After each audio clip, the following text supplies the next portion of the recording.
Start triage.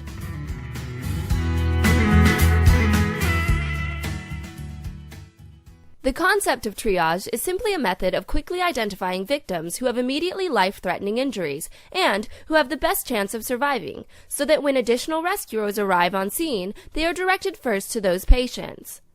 The START triage system relies on making a rapid assessment of every patient and marking them with one of 4 colored acuity categories. Each assessment should take no longer than 30 seconds. Remembering the formula called RPM will guide you through the START triage assessment process. Respirations. If the patient is not breathing and does not begin breathing once the airway has been opened, mark the patient as deceased or black and move to the next patient. Triage team members should not begin CPR on the patient who is not breathing and does not begin breathing once their airway is opened. CPR will delay the evaluation and care of the remaining patients on scene. If the patient begins to breathe after opening the airway or is breathing at a rate greater than 30 times per minute, mark the patient as immediate or red and move to the next patient. Perfusion. If the patient is breathing effectively at a rate less than 30 times per minute, the triage team member should next evaluate the perfusion status of the patient.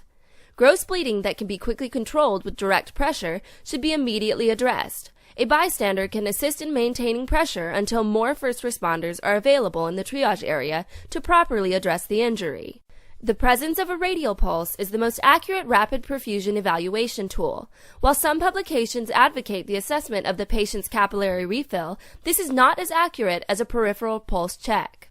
Patients without a radial pulse should be marked immediate or red, then move on to the next patient. If the patient has a radial pulse, the triage team member should next evaluate the patient's mental status.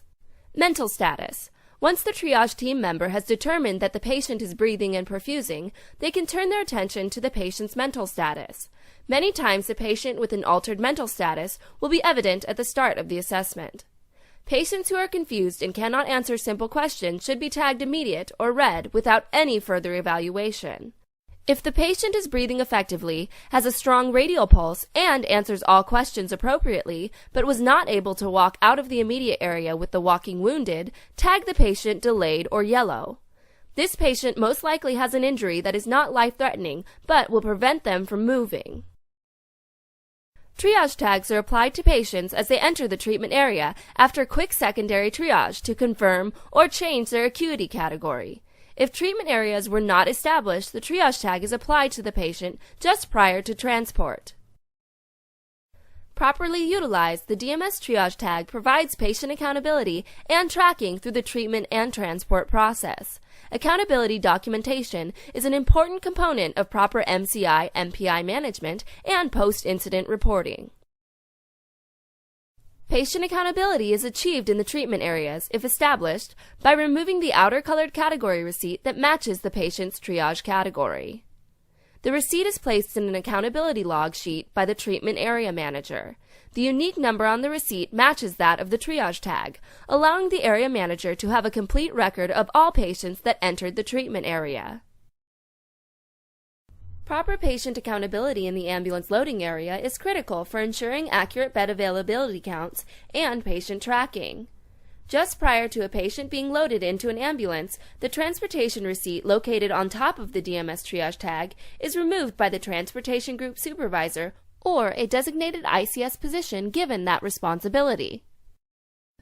Mandatory fields on the transportation receipt, such as acuity category and destination hospital, must be completed. Optional fields on the back of the transportation receipt are available if time permits or policy requires. Completed transportation receipts are placed in an accountability log for quick reference if needed and for post-incident reporting. Each transportation receipt contains an abbreviated version of the unique barcode number in the right-hand corner. This is the patient's identification number. This number is to be used in all communications when referring to the patient. The simplified format will prevent delays or errors inherent in other numbering systems. The unique 4-digit number can be found on all components of the triage tag for full reference through the treatment, transport, and hospital admissions process. There are several other components of the DMS tags designed to increase efficiencies at scene which should be reviewed during training or multi-company drills.